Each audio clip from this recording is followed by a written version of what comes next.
Hare Krishna, Guru Maharaj, you're welcome. Yeah. Ready?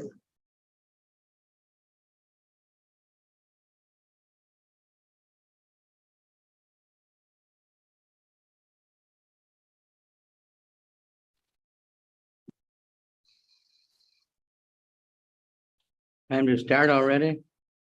Yes, Guru Maharaj, I'm waiting for you. Immediately you are ready, I will put on the verse. Or if you want to chant, you can go ahead, Guru Maharaj. Yeah, let the kirtan play a little more. Okay, Guru Maharaj.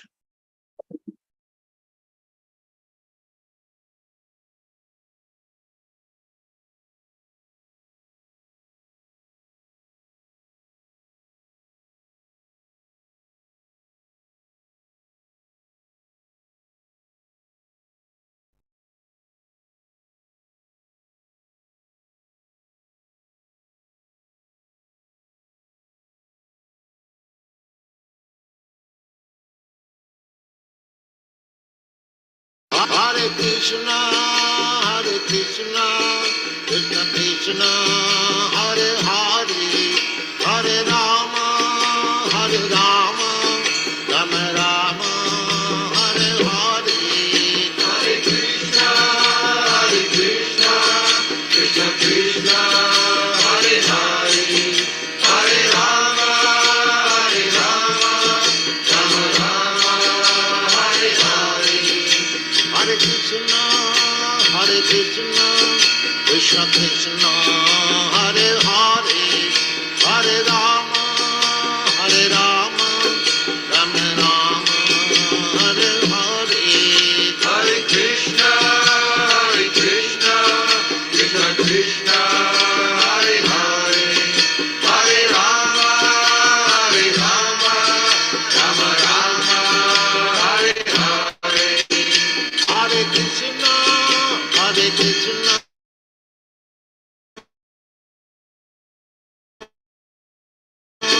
Krishna Krishna, Hare Hare, Hare Rama, Rama.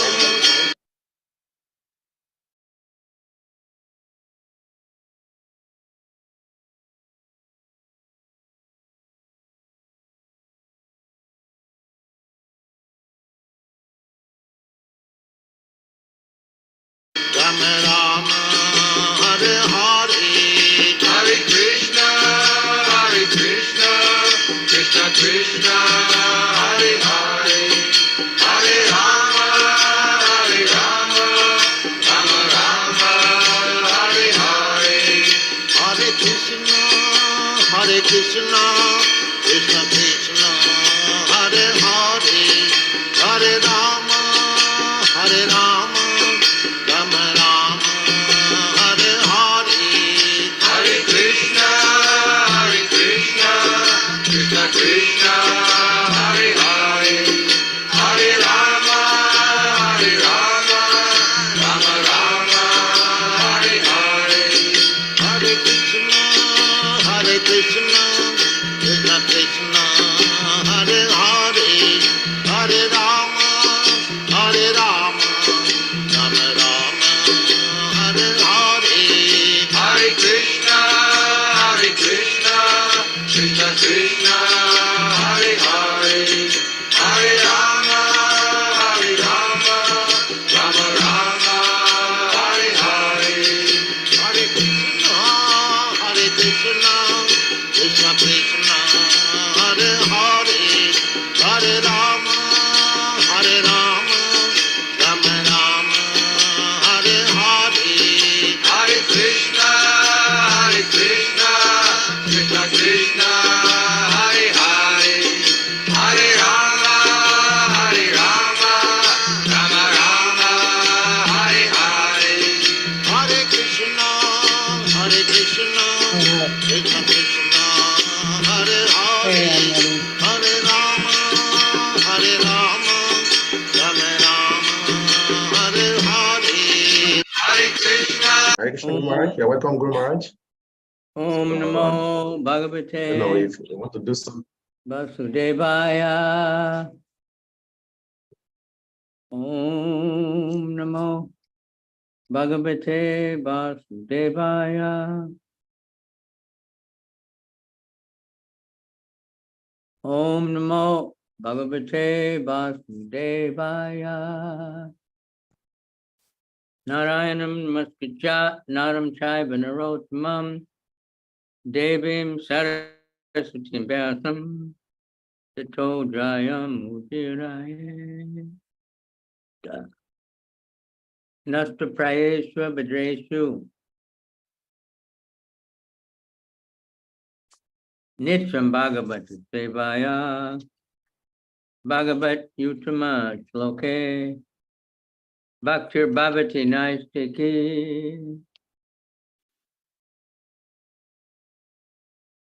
Idam Bhagavatam Nama Purana Brahma Samhitam Uttama Shloka Charikam Kara Bhagavan Rishi Nishreya Saya Lokasya Danyam Swastaya Namahat. This is second canto, chapter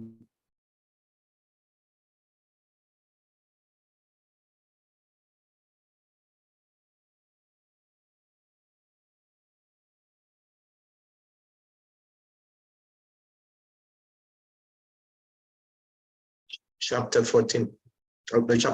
Chapter 5, verse 14. second canto, chapter 5, text number 14.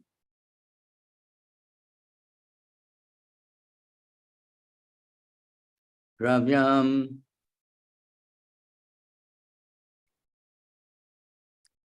Dravyam Karma Cha Kala Cha Babo Swabhavo Jiva Evacha Evacha Vasudevat Vasudevat Paro Brahman Na Chanya Chaya Arto Asti Tatpata Tattvataha Dravyam Karma Chakalascha Dravyam Karma Chakalascha Swabhavo Jiva Evacha Swabhavo Jiva Evacha Vasudeva Paro Brahman Vasudeva Brahman Nachanyor Tau Si Tatpataha Nachayortosti Tattvataha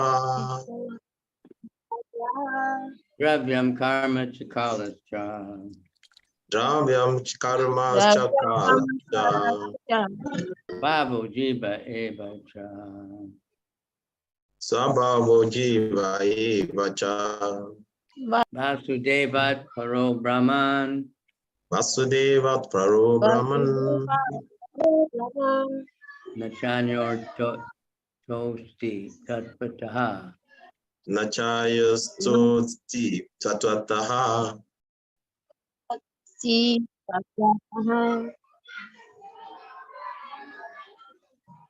Dravyam Karma Chakalascha Dravyam Karma Chakalascha Swabhavo Jiva Evacha Bhavo Jiva Evacha Vasudeva Paro Brahman Vasudeva Paro Brahman Nachayotosti Tattvataha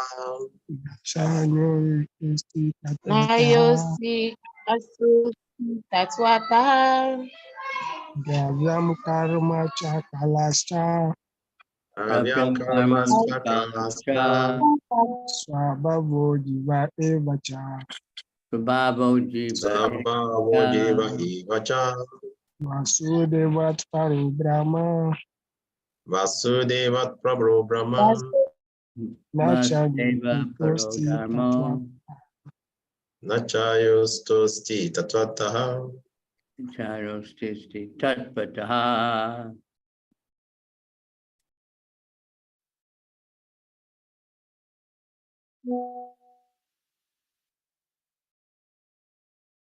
Someone else?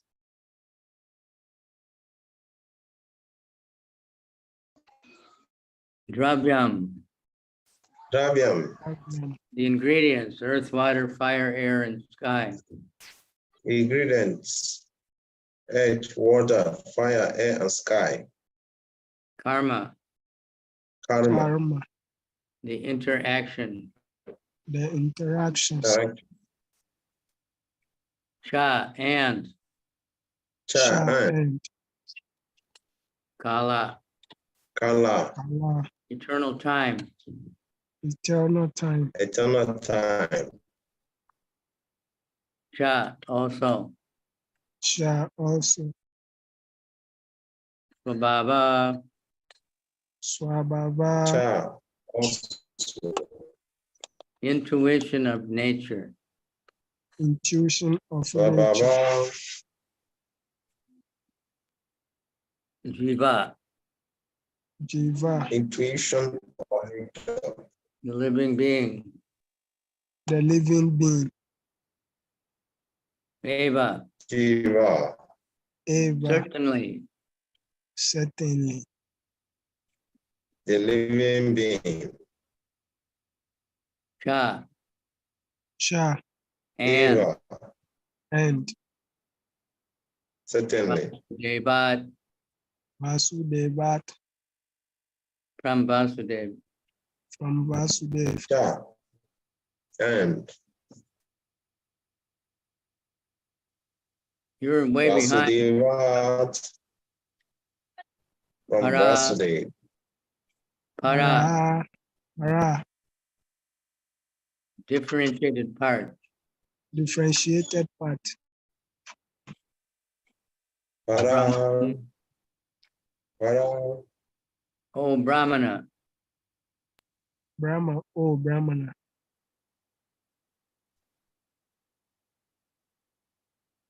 Now the verse just disappeared from the screen.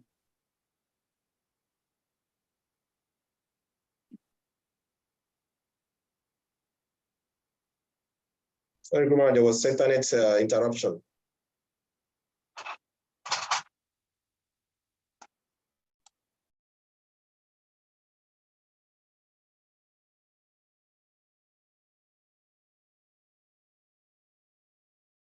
Nah, never. Nah, No, never. never. Cha. Cha. Cha. Also. Also. Also. Anya. Anya. Separate. Separate. Artha. Artha. Value. Value. Asti. Asti. Asti. There is. There is. There is. Tattvata. Tatvata. In truth. In truth.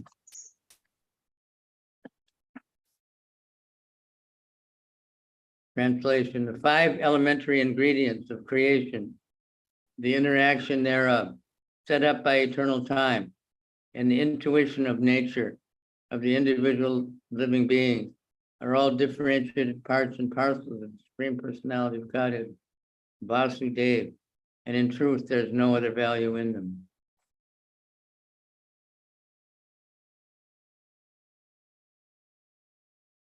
Purport by His Divine Grace, A.C. Bhaktivedanta Swami Prabhupada. Yeah.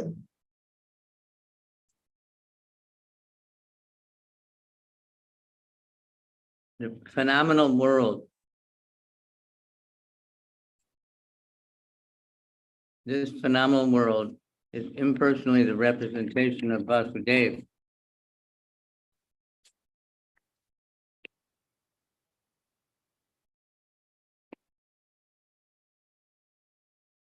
because the ingredients of its creation, their interaction, and the enjoyer of the resultant action, the living being, are all produced by the external and internal energies of Lord Krishna. This is confirmed in Bhagavad Gita 7:4-5. The ingredients, namely earth, water, fire, air, iron, sky, as well as the conception of material identity, intelligence, and the mind, are produced of the external energy of the Lord. The living entity who enjoys the interaction of the above gross and subtle ingredient is set up by eternal time, is an offshoot of the internal potency, with freedom to remain either in the material world or in the spiritual world. In the material world, the living entity is enticed by deluding nescience, but in the spiritual world, he is in a normal condition of spiritual existence without any delusion. The living entity is known as the marginal potency of the Lord, but in all circumstances, neither the material ingredients nor the spiritual parts and parcels are independent of the personality of Godhead Vasudeva. For all things, whether products of the external, internal, or marginal potencies of the Lord, are simply displays of the same effulgence of the Lord, just as light, heat, and smoke are displays of fire. None of them is separate from the fire. All of them combine together to be called fire. Similarly, all phenomenal manifestations, as well as the effulgence of the body of Vasudeva, are his impersonal features, whereas he eternally exists in his transcendental form called Satchit Ananda Vigraha, Brahma Samhita 5.1, distinct from all conceptions of the material ingredient mentioned above.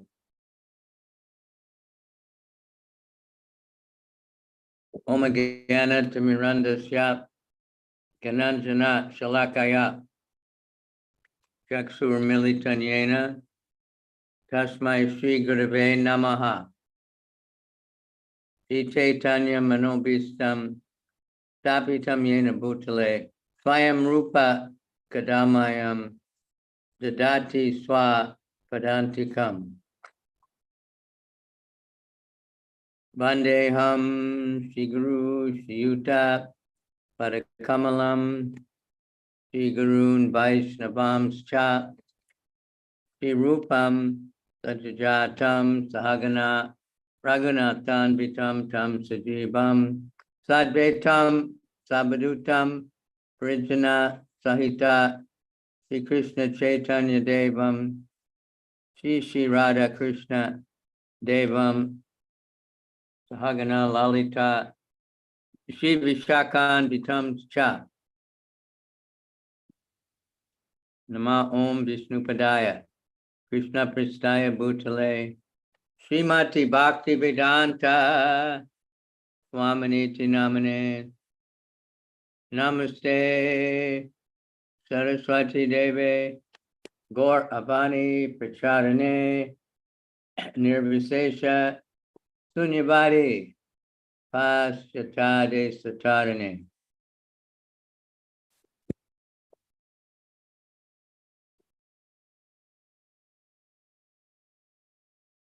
Namo Mahabharanaya Krishna Prema Pradayate Krishnaya Krishna Chaitanya Namani Gora Tushe Namaha.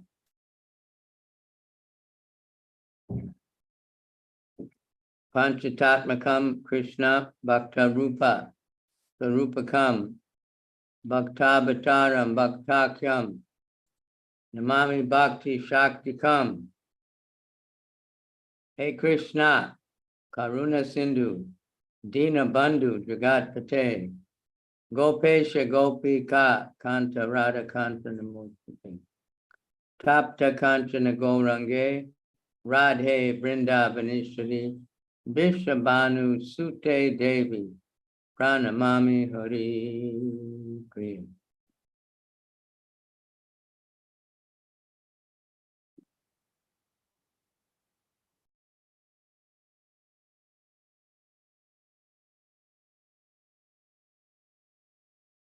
Vanchakalpatarubhyascha Kripa Sindhu Bhavacha Patitanam Pavanebhyo Vaishnave Bhyo Namaha.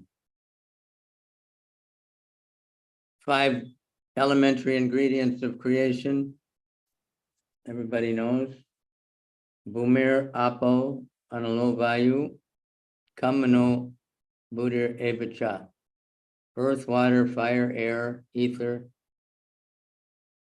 Earth, water, fire, air, ether. Those are the 5 gross elements. And they interact according to time and the nature of the individual being are all differentiated parcels of the personality of God. And there's no other value separately. If we think of anything considered, Krishna says, and that's in a seed verse of the Bhagavatam, anything that's considered separately from Krishna, that is known as Maya and has no value. So, of course, modern science, politics, they want to separate church and state. That there should be no relationship. Some say, well, one of the famous philosophers, I think Aristotle, he said God is a prime mover. He set things in motion, but after that, he has nothing to do with it. So there's some partial truth there, but actually, Krishna always has something to do. He comes into the material world as a super soul and accompanies every individual soul.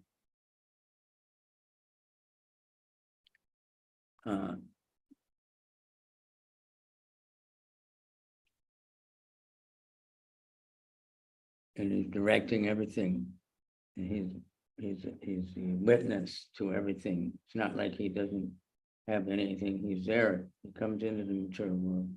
He doesn't come here to enjoy the material world. He comes to guide us, try to get us back to him.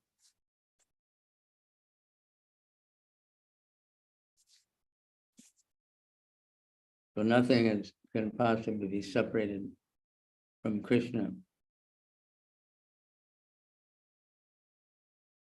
So the karma is temporary. Time makes things happen, and karma makes things interact. The material nature interacts with the spiritual living entity by the agency of the Supreme Lord. Bhagavad Gita 7, 5, and 4, those are very famous verses. Bhumirapo namo vayu kamano buddhivacha ahankara meti yame bina prakritir ashtada. Bina means separated. Earth, water, fire, air, ether, mind, intelligence, and false ego. Altogether, these 8 constitute my separated material energy.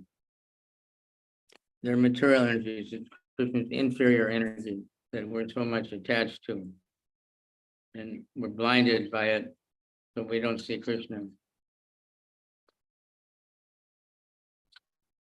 Like there's a curtain in Maya.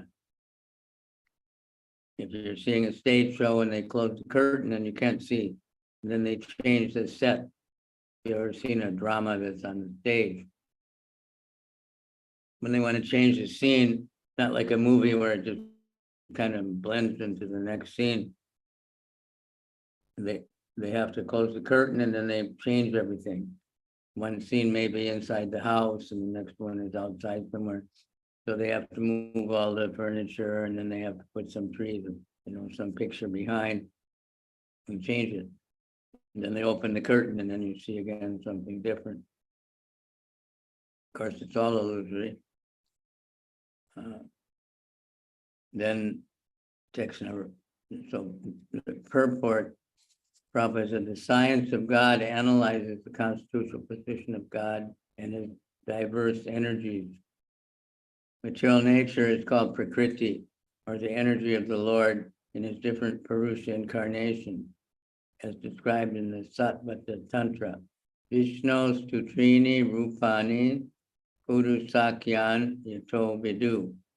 Ekam tu Mahata Shastri Dvitiyam Twanda Samstitam. Titriyam Sarvabhutastam Tani Gatva Vimuchite. For material creation, Lord Krishna's plenary expansion assumes three Vishnus. The first one, Mahavishnu, creates the total material energy, known as the Mahatattva. The second, Garbhodakashayi Vishnu, enters into all the universes to create diversity in each of them. The third, Kshirodakashayi Vishnu, is diffused as the all-pervading supersoul in all the universes and is known as Paramatma. He's present even within the atom. Anyone who knows all these three Vishnus can be liberated from material entanglement. So we know something about that. It's another inconceivable. And yes, Yaikanis Sitikala Vilavishe so Jivanti Loma Villaja Jagadandanata Vishnur Mahan Sahiyasya Kalabhishe Sho Govinda Madi Prusham Tamaham Bajami. That the Mahavishnu, the Karnadakashayi Vishnu, the original Vishnu, who expands from the second or third Chaturvyuha Sankarshan, is a plenary portion, a small part of a portion of Krishna. So we should get some idea how big Krishna is.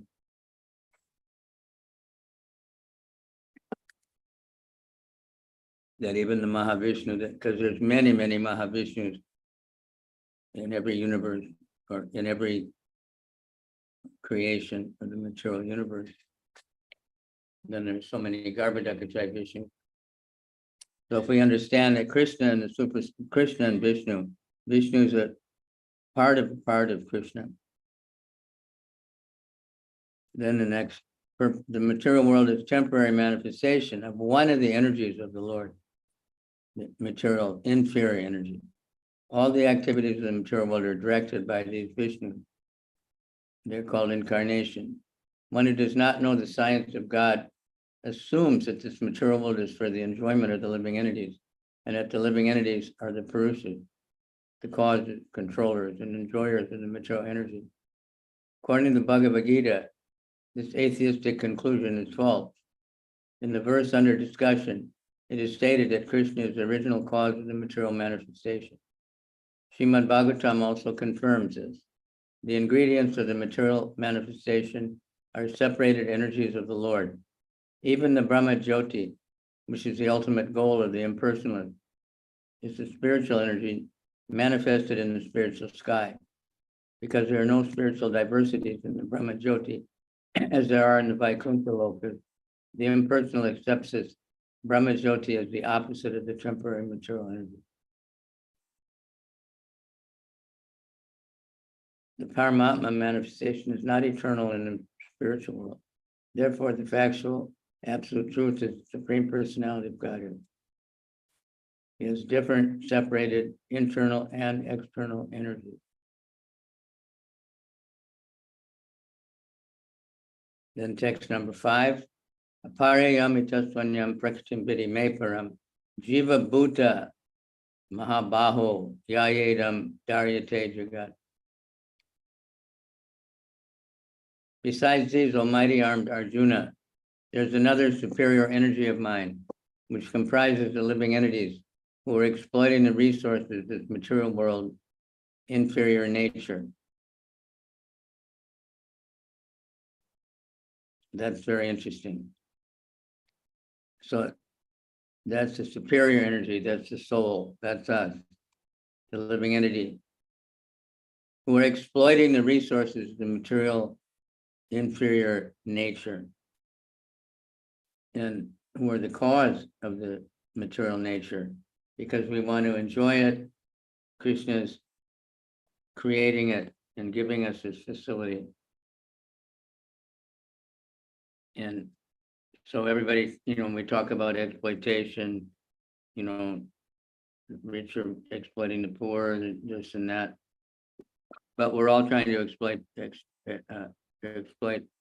Krishna's energy and use it for our own purposes. Here it is clearly mentioned that the living entities belong to the superior nature, or energy of the Supreme Lord. The inferior energy is matter manifested in different elements: earth, water, fire, air, mind, intelligence, and ego. Mind, intelligence, and ego are subtle. We can't see them, can't feel them. We can only see that how they act. We can see their influence. The earth, water, fire, air, ether, we can feel it, we can smell it, we can hear it, we can taste it. The fire can burn us.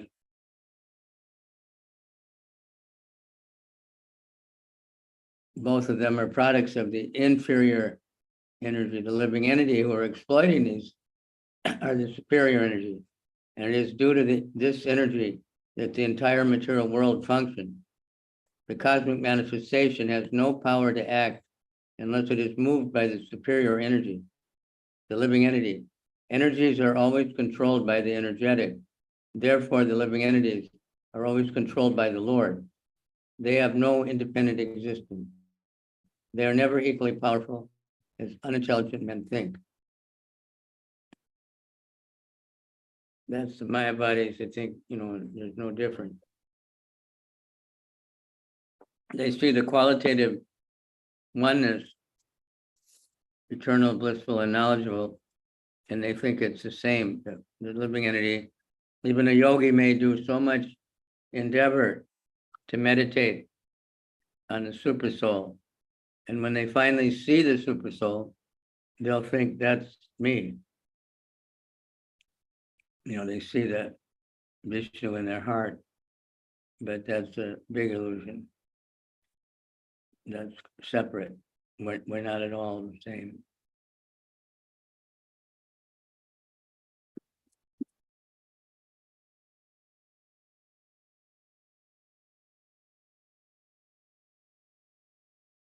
This distinction is described in the Bhagavatam.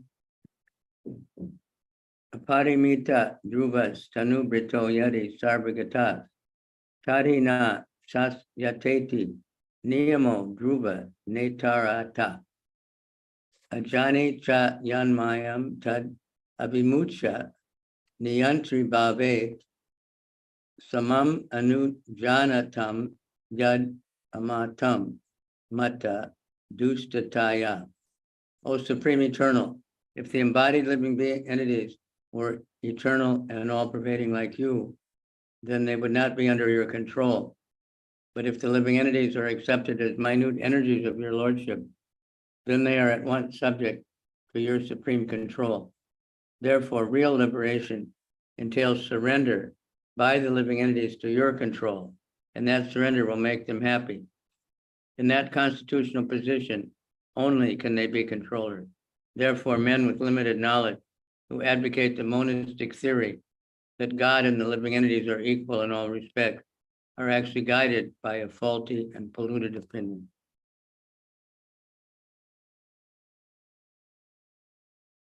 That's something that Prabhupada mentions so many times, because almost any yoga book, any Indian philosophy, any so-called spiritual philosophy is promoting this idea that man and God are equal. And, it's all one. There's no supreme, I am God, you are God, all these things. And they leave Krishna out even.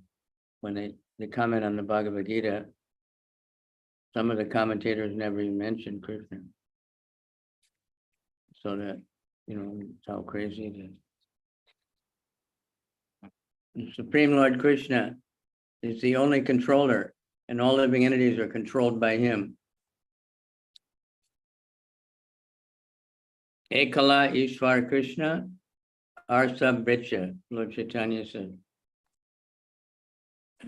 Ekala Ishwara Krishna. There's one Ishwara, one controller, Krishna, and everyone else is his servant, Arsa Bricha. When we understand that I'm a servant of Krishna and we in a humble mood to serve Krishna, that's perfection. But understanding means acting on that platform, not trying to exploit the material nature, using everything because it's all created and given to us by Krishna. We want to use everything for Krishna. The Supreme Lord Krishna is the only controller. These living entities are a superior energy because the quality of their existence is one and the same with the Supreme, but they're never equal to the Lord in quantity of power. While exploiting the gross and subtle inferior energy, the superior energy, the living entity forgets his real spiritual mind and intelligence. This forgetfulness is due to the influence of matter upon the living entity. But when the living entity becomes free from the influence of the illusory material energy, he attains a stage called mukti, or liberation. The false ego, under the influence of the material illusion, thinks, I am matter, and material acquisitions are mine. His actual position is realized when he's liberated from all material ideas, including the conception of the becoming one in all respects with God. Therefore, one may conclude that the Gita confirms the living entity be only one of the multi-energies of Krishna. And when this energy is freed from material contamination, it becomes fully Krishna conscious or liberated. Freed from material contamination means we're not identifying anymore with the body, with the gross elements. The body is just made out of earth, water, fire, air, and ether, all bodies.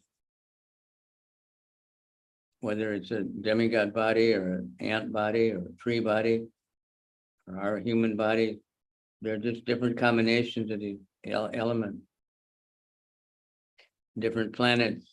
Brahma's body is predominantly intelligent. Our bodies are, majority is water. And on the moon, it's ether. They're very ethereal. Ether is very subtle. You can't see it, can't feel it, can't touch it. But it exists. The sky.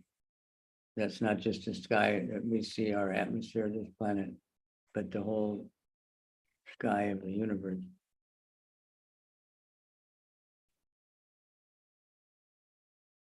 So on with the purport of this, number 14. The living entity who enjoys the interaction of the above gross and subtle energy is set up by eternal time, is an offshoot of the internal potency, with freedom to remain either in the material world or the spiritual world. The other day, someone was asking about free will. There was a class, and I was speaking a lot about free will because that was that's a major concern in Christianity. Do we have free will?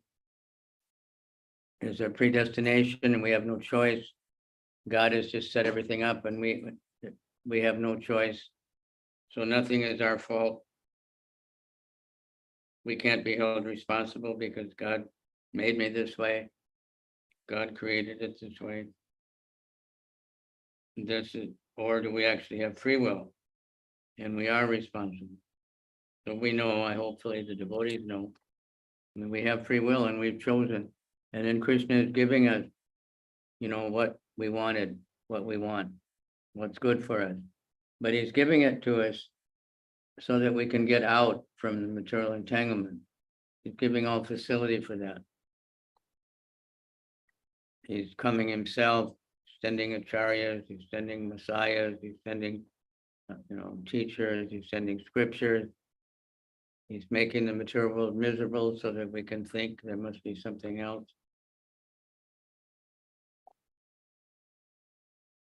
And those who are fortunate, they'll take advantage of the mercy of the Lord.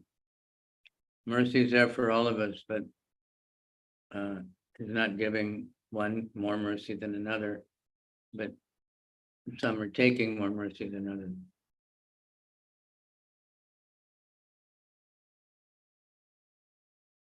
The living entity is known as the marginal potency of the Lord. That's our real ultimate free will, is that we can serve Krishna or we can serve Maya. We can serve Mahamaya or we can serve Yoga Maya.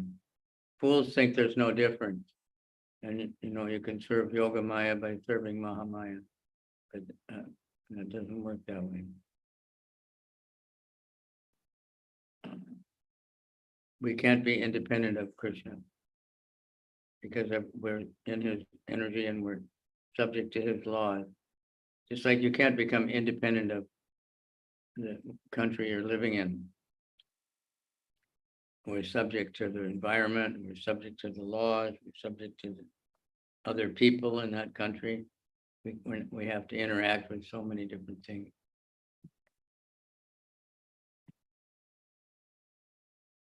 So whether it's inferior or material energy, it's all energy of the Lord. Light, heat, and smoke are displays of fire. None of them are separate from the fire. All of them combine together to be called fire. Similarly, all phenomenal manifestation, as well as the effulgence of Vasudeva, are his impersonal features, whereas eternally exist in his transcendental form called Satchidananda Vigraha. So in his personal effulgence as the Brahma Jyoti.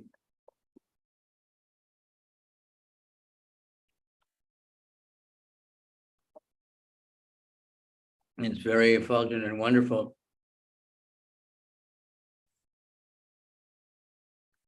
But there's no activity, no persons. So we are very fortunate to have this knowledge and if we understand it, I have free will. We are put in, due to our karma, we're placed in certain situation, born in a certain family, a certain, whatever it is, certain country. We have certain amount of intelligence and, whatever opulences we have, we have some amount. But actually, whatever we have is perfect for us to get out of the material world if we take advantage of it. That's what Krishna's given us. We just have to use whatever we have for Krishna. Even many people, we find out, about Krishna, we find out about devotional service, or we're devotees and we know we should be preaching or doing something. But we have this idea that first I have to get more facility, then I can do something. And then we end up never doing anything, because no matter how much facility we get, we always think we need more. There's no limit, but actually we just need to use more. We need to use it for Krishna, whatever we have. Whatever we have, offer it to Krishna. Use it for Krishna. We all have some small amount of opulence. I heard a very nice way of putting it. If a person has no money, you can attract him with money. If a person has no beauty, he can be attracted by beauty and bewildered. If a person has no influence, no power, you can attract him by power. If a person has no learning, you can attract him by knowledge. He has no renunciation, you can attract him by renunciation. But Krishna has all those things in unlimited fullness. So we can't attract Krishna by any amount of material opulences. He doesn't need anything like we do. So many people are working so hard in factories in so many different ways because they have that money carrot dangling in front of their face. like the classic picture of a donkey, and the man puts some kind of a harness on his head, and up ahead there's a carrot and something the guy wants to eat. So all day he's walking to try to get that, but every time he moves, it moves. So he pulls the heavy load all day, and at the end of the day, we give him the food. So people work hard all day, they get a little money, enough to just eat and get ready for the next day. It's a very sad state of affairs, but that's the mature world. The living entities are exploiting the material nature.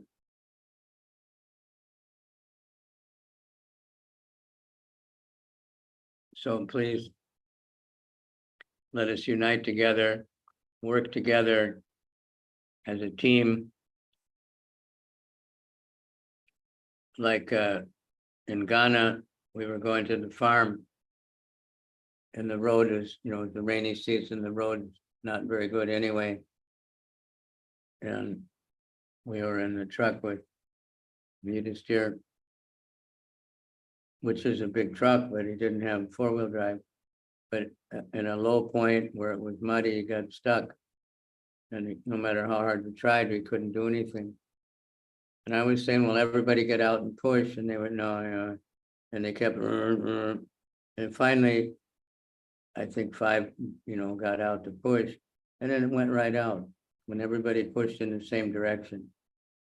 But if 3 were pushing behind and 2 were pushing in front in different direction, we weren't going to get anywhere. So whatever we try to do, there's always somebody trying to stop it. Sometimes they think they're doing good, but they're actually doing harm. An ignorant person, thinks I had all good intentions. I was going to do a surgery on my friend here, and then it killed him, because I didn't know anything about surgery. But you can't blame me. They say I meant good. No, it doesn't work that way. So when we all really work together in the same direction, we just offer everything we have to Krishna. Krishna will keep giving us more and more. And then that becomes, sometimes he doesn't give us very much because we would get bewildered by the opulence and we wouldn't use it for Krishna. And it would cause us to forget Krishna. It keeps us struggling. So we have to always be trying to get more, to do something. But Krishna is not, he's not concerned with how much we give him. He's concerned with how much we keep. So if we're very poor, but we give, as much, everything we have above and beyond our basic life, that's wonderful. But if someone's very rich, they may give huge amounts of money, but it's a small percentage of what they have. They may give the temple an old broken car, but themselves have a whole fleet of cars.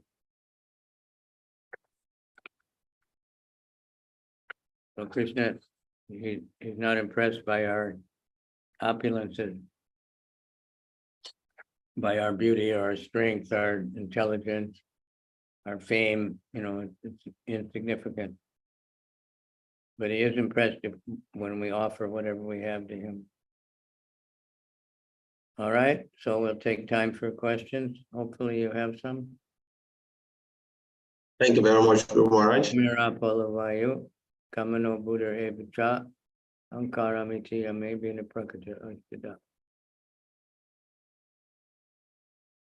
So please, if you have questions, please indicate by raising your hand, by using the raise hand emoji.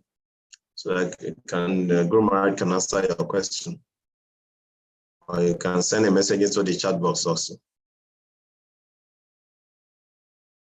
And we have a lot of devotees from other countries. We have Mahaksha from Slovakia, Sundar Nimai and Haricharan from Bali.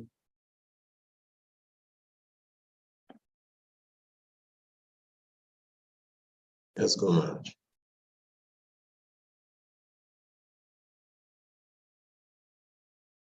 Yeah, rest of the last, please unmute yourself and ask your question. And if possible, you can run your video also. Krishna, Gurudev.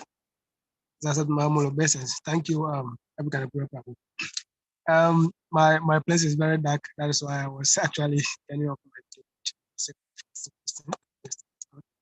So, Maharaj, thank you for today's class.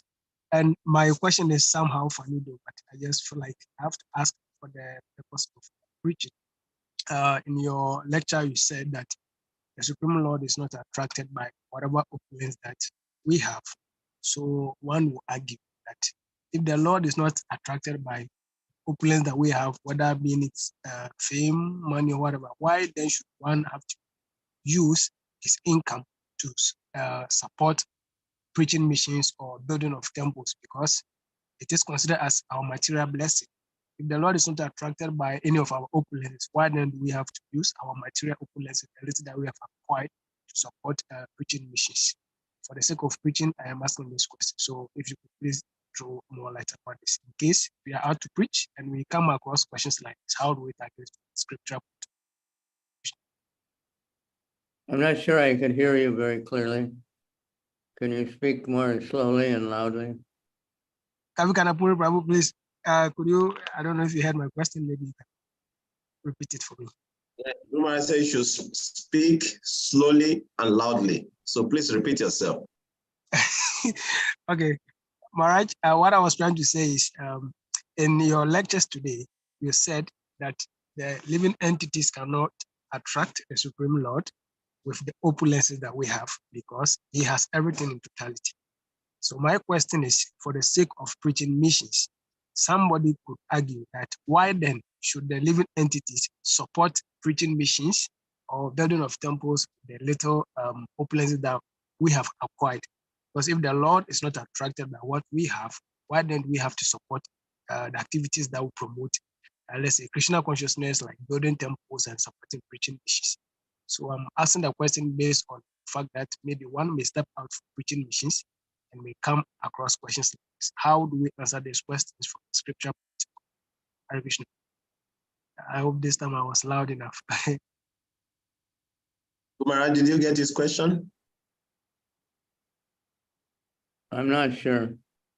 Yes, he's asking that for a preaching mission, he's asking for preaching, just in case you want to preach, that you say that the Lord is not attracted to our whatever opulence we have, whether fame or richness or whatever. Then why should we give whatever we have to God if he's not attracted to that? Or how are we going to preach to those who have that if God is not attracted to that? Asavilas Babu, is that your question? Yes, please. Yes, please. That's my question. Hare Krishna. Krishna is attracted to our giving to him, not by how much we give. You know, like we say, Atmaniveda Bali Maharaj is the example. He had unlimited opulence.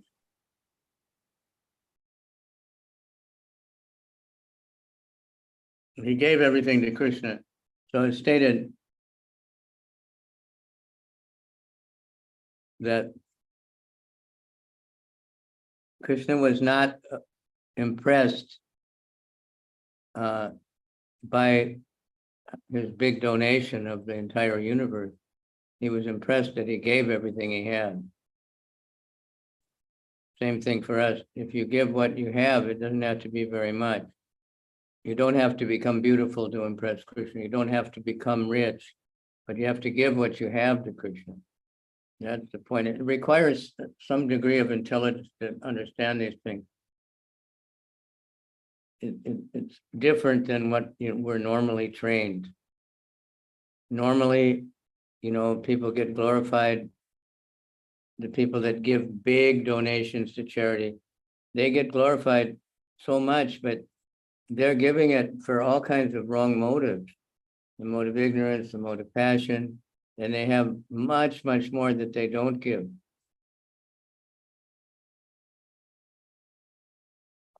So if they're proud, I want my name on this, that I gave so much, but if their house is 10 times bigger than the temple, then Krishna's not impressed. that they helped build a little temple. And is Krishna not impressed by your money or your beauty or your fame? He's impressed by how you use it for him.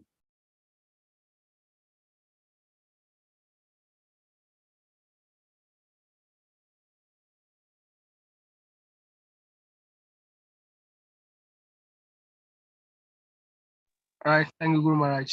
The explanation is very clear. Hare Krishna. Thank you. Any other question?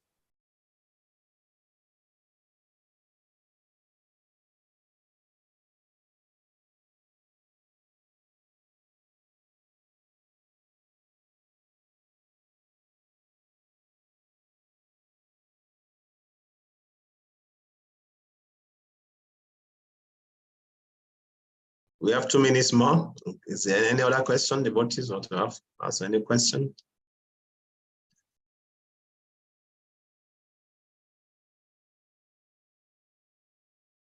Anything in the chats? Nothing in the chat room, Guru Maharaj. Any comments? Any further realizations on this subject? Somebody please speak up. Yes, Shima Vara Prabhu wants to ask. Please, Prabhu, unmute yourself and ask your question. Shima Vara Prabhu. Jai Maharaj, please accept my humble obeisances. Excuse my not being able to put video on. Thank you very much for the wonderful class and your recent visit to West Africa. So much austerity to go from one city to another town, another country. So much austerity, but you undergo all this, calmly. So we thank you very much. Still, just a question about free will, Maharaj. About what? About free will. Yeah. So, I mean, the explanation you gave is very nice. I mean, like to counteract the Christians who think that, everything is predestined. So it's not, we have no fault. God wants it this way, that way. This wonderful explanation in that aspect. It comes in very nice to explain things. But then when we want to use it to say that that free will is the reason why we fell from the spiritual world, it becomes a bit confusing because I want to believe, from the little I know or I learned, that those who are with Krishna in the spiritual world already know how to use their free will. They are totally surrendered to him, and there's no question of their free will being abused in that condition. Because ignorance, of course, has to be the cause of our misusing our free will. And ignorance does not exist in the spiritual world. The influence of the modes of nature is zero in the spiritual world. So I'm still trying to understand if that free will actually applies to those who are in the spiritual world. I think it only applies here in the material world, where we're struggling to make choice from, whether we have to surrender or not.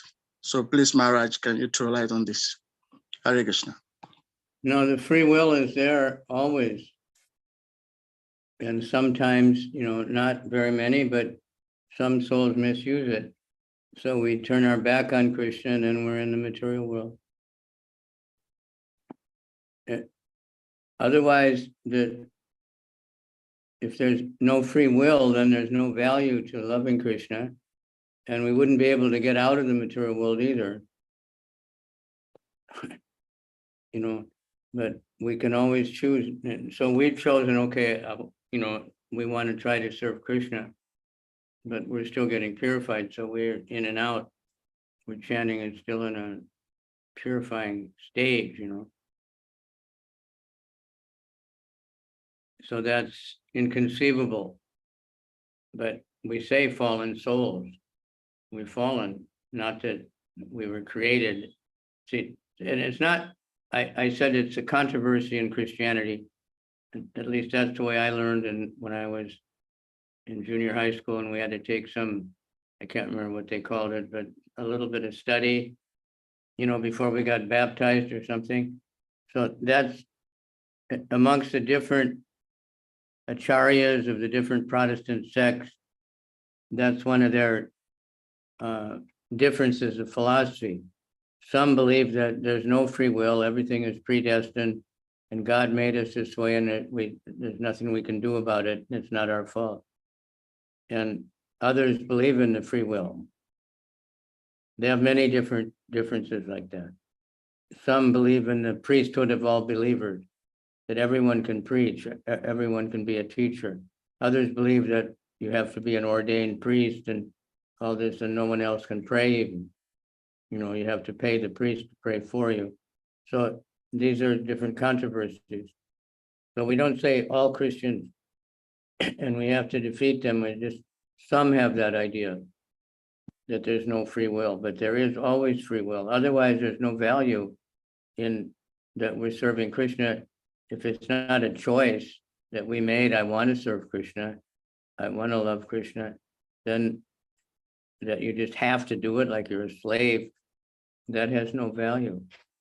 When the slave is yes, master, because out of fear that he's going to get beat if he doesn't, act like that, then that's not valuable. The master may be proud of it, but it has no value. He doesn't really have any respect, he just fear.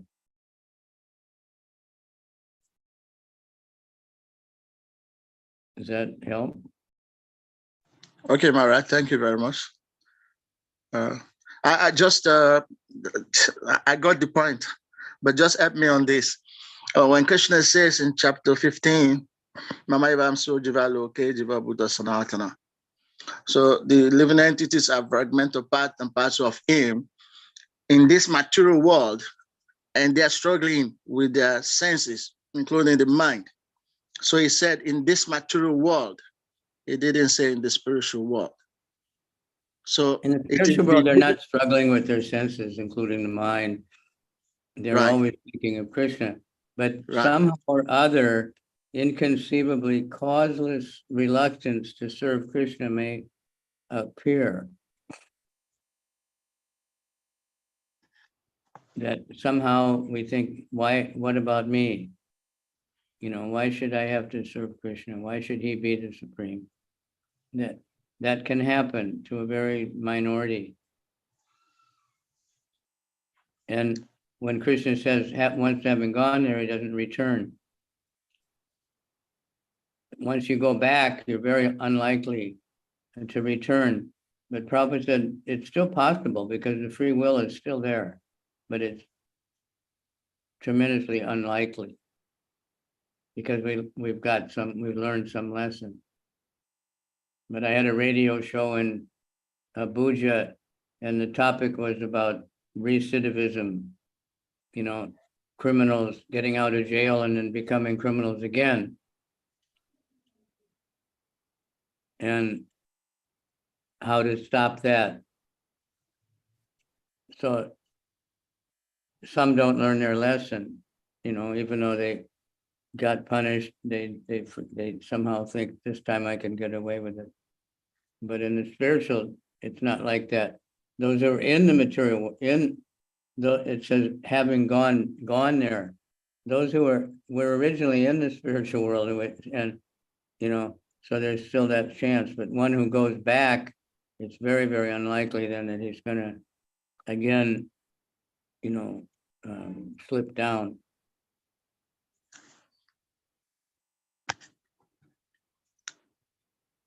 Thank you very much, Maharaj. Actually, I love the point. One point today sticks out. Every time I listen to this explanation, but there's one point today that sticks out: the fact that we are falling, not that we are created conditioned, but we are falling conditioned souls. that does it. Yeah, because I have no choice. God made me this way, so don't blame me. We're not going to make an effort to go back to God yet. Thank you. I love that. Yes. Thank you very much, His Grace Shima Bara Prabhu, for your wonderful question. Yeah, Maksha Prabhu, you wanted to say something before? Yes, I would like to ask one question, if I can. Yes, please go ahead. Hare Krishna Guru Maharaj, please accept my humble obeisances. I would like to ask about this giving, like for example, to mission, to ISKCON, giving our money or energy. And when I was Brahmachari, it was kind of easy because I can just dedicate the whole life. I can stay in temple, distribute books or prasadam, and give actually everything. But as a grahasta, it's some kind like much difficult, because to give something, it takes hard work to earn it, and then when I give it, I am like inside the community. But to earn this money, for example, I must be like outside of the community with karmis and spend a lot of time and hard work outside of devotees to be able to give. So if you could somehow say something about it, if it is right or not. Thank you very much. Okay. Well, the point is, we have to understand, everything is Krishna's. Whatever we have, Krishna gave it. It really belongs to Krishna, not to us. In that way, we offer our life and everything we have. Like Bhakti Vinod, and one of those prayers where he's covering the 6 symptoms of surrender. And he says, everything is yours, Krishna. I give you my wife, my children, my house, my dog, my fence, everything. And I will never use the word again, mine, my and mine. Everything is yours. But I will dutifully, take care of the family. I'll take care of the house. I'll take care of the animals, because this is what you've given me, and I'll do it, but I'm using it for you. So like Yudhishthira, he had unlimited opulence. He was a householder, he was a king, so he has like unlimited house and family and everything else.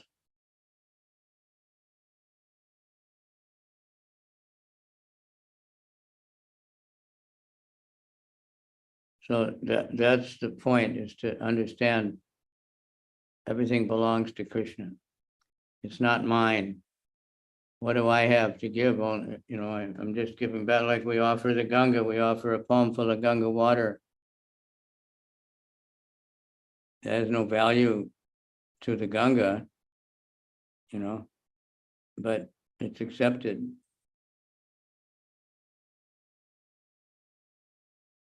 So keep trying. You're trying to make your child Krishna conscious. You're trying to do a project that, will help people to appreciate Krishna, growing your own food. And I tell you, we really don't realize that if we really have a community where we actually grow all our own food and we don't need other things from outside, it's very big preaching. Even in the early days of Gita Nagari, when they were doing all the farm work with the bullocks, tourists were coming to see it. It was something fascinating. Some of these projects that people have, these communities, they become very prominent. So we need to work on that. It's a very big aspect of preaching, but in order to do it, we have to be united. We have to be all supporting each other. I heard one famous musician, and their band is like still considered the greatest rock and roll band after 50 years. And he said all the members of the band, they all support each other. And that's probably why we've lasted so long, so that when we're a community, we have to be everybody supporting each other. everybody helping each other to do whatever they can. So keep it up. Not, you know, everything started small. I have a picture I just found. I was looking through my photo album. I took in Mayapur. When you're coming up one particular road there, you can see the original hut that they had, just this one straw grass hut. And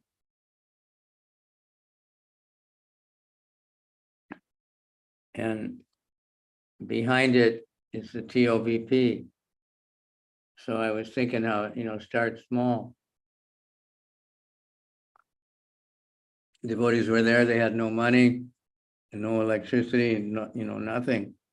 And Prabhupada was living in that hut also. Half of it was Prabhupada and half was the other devotees.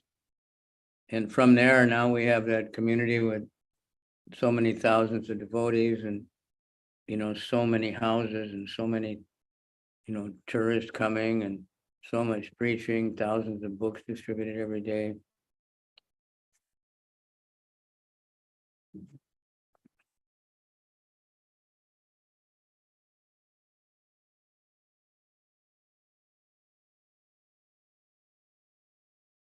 Thank you very much, Guru Maharaj. We have His Grace Sadi Prabhu's hands up. Guru Maharaj, you still have some time to.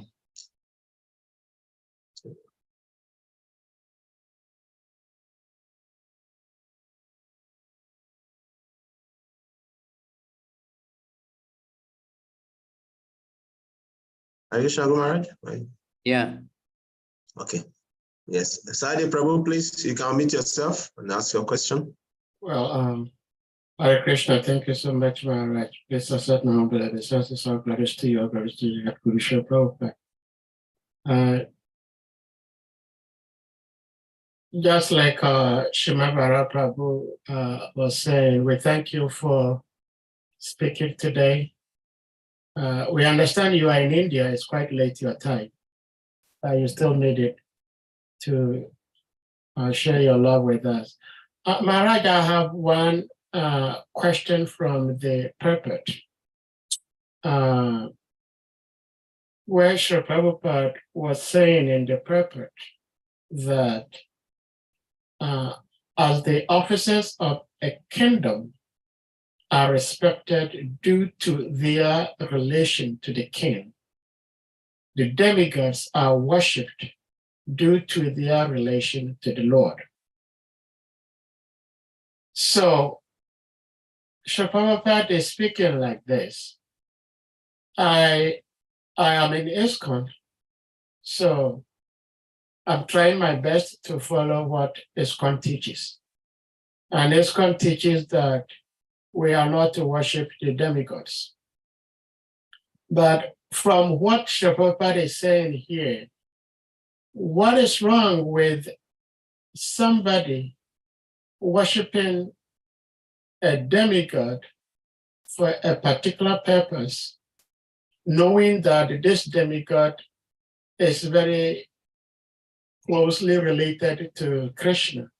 Therefore, if I go to this demigod can help me or assist me, so I'm going to. Where in which purport are you talking about? From today's purport. Yeah. I don't know if Kavi can put it on the screen. Text number 14. Oh, it's 14. Sorry, I made a mistake. I was reading 15. No, Yeah. sorry, I was reading 15. It's not 14, but it's in 15. There's no mention of king in 14. No, sorry, I made a mistake. It's 15. So the demigods. If you can go to 15. Okay. Quickest. Like the gopis worship goddess Katyayani, you know, to get Krishna as their husband. One can worship Lord Shiva if he's worshiping him as a devotee, you know, like as a guru that can give us guidance to to serve Krishna. But most worshippers of demigods are worshiping the demigod as supreme for a particular material gain that the demigod is able to give them. That's what, but if you worship Krishna, the demigods are all servants of Krishna. They're parts and parcels, limbs of Krishna. So if we're serving Krishna, then you automatically serve the demigod. But if you serve a demigod, you're not automatically serving Krishna.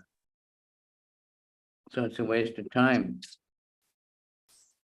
Yeah. It's like bribing the policeman when you're in the courtroom. You're dealing with the judge. The policeman can't help you at that point. Maharaj, in African spiritual tradition, generally, the people worship these spirits with the understanding that they are not the supreme God, but they are very close to God. And because they cannot get close to God, they go to God through these spirits. Like I said, What spirit? they have different names. Some, like in Ghana, for example, there are certain places and some people who worship Indra. They don't call him Indra. They call him by a different name, but the characteristics and appearance of the understanding that they have all points to Indra, up to the point that they can even ask Indra to shower rain when it's not supposed to be rain. Sometimes, No, okay, go ahead, Mary. that's all right if you want to do that, but you won't get Krishna that way. It depends. You get, if you decide what you want, Indram, Indriya Kama is too. If you want sense gratification, you worship Indra. And you might get it. The demigod can give you these benedictions, but only when it's sanctioned by Krishna.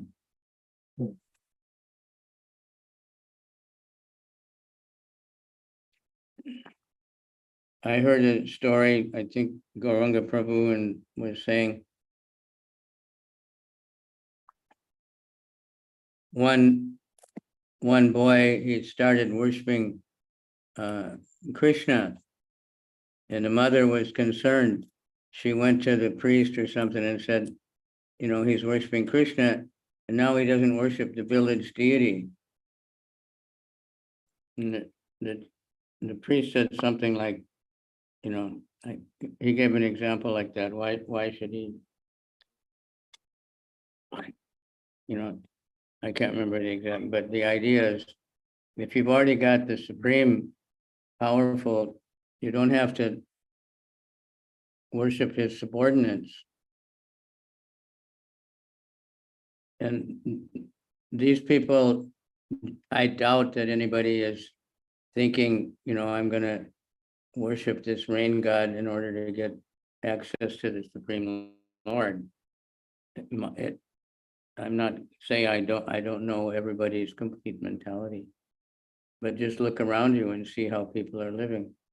They're not getting understanding of what is sinful, what is not sinful. Even they go to church and they're praying to something they call God, and they're praying, kill my enemies. They're praying, give me lots of money so that I can enjoy and dominate and get elected and be the prime minister and get more and more, so that they don't have proper guidance.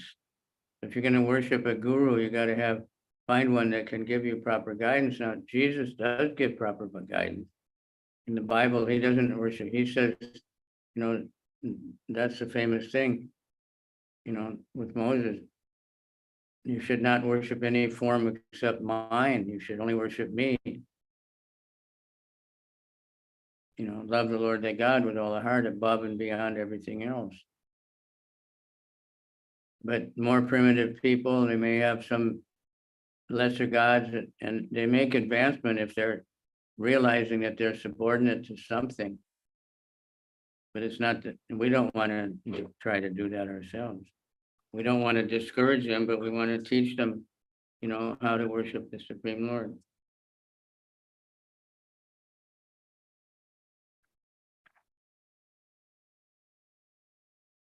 Well, thank you, Maharaj. I think your concluding statement is very, very powerful. We do not want to discourage them, but we want to give them something higher. Because especially in Ghana, I know some friends, they are personal friends, who showed interest in Krishna consciousness. They were not very, very, very much dedicated, but because they were introduced to Krishna consciousness and they knew the sort of spirits they had in their homes, they tried to stay away from these spirits. And when they tried to stay away from these spirits, the more they suffered. And so they were torn between going back to serving these spirits or staying with Lord Krishna and serving Krishna. And almost all the time, the encouragement we give is continue serving Krishna. The more serious you become, Krishna is the Supreme Lord, he will take care. But these spirits, sometimes they may not even be demigods, there may be some lesser spirits, but some of them are very rascals. They punish the dependents so much when the dependents are trying to run away from them. But thank you for the explanation, Maharaj. Yeah, so, everybody's at a different level. Yeah. Thank you very much, Guru Maharaj, for your lecture and the answers given to devotee. And devotee were very satisfied.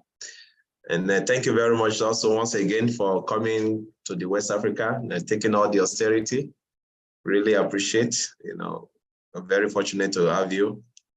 And we pray that very soon we get your association once more again.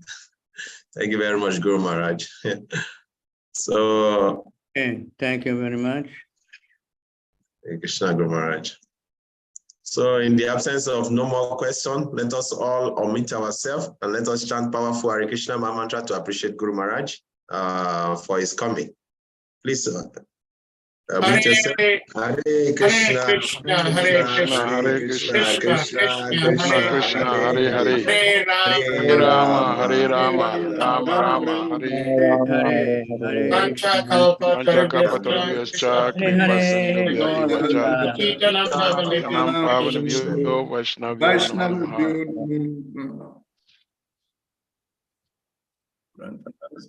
Bhagavatam ki jai. Yeah. Jai. Holiness Kavicandra Maharaj ki.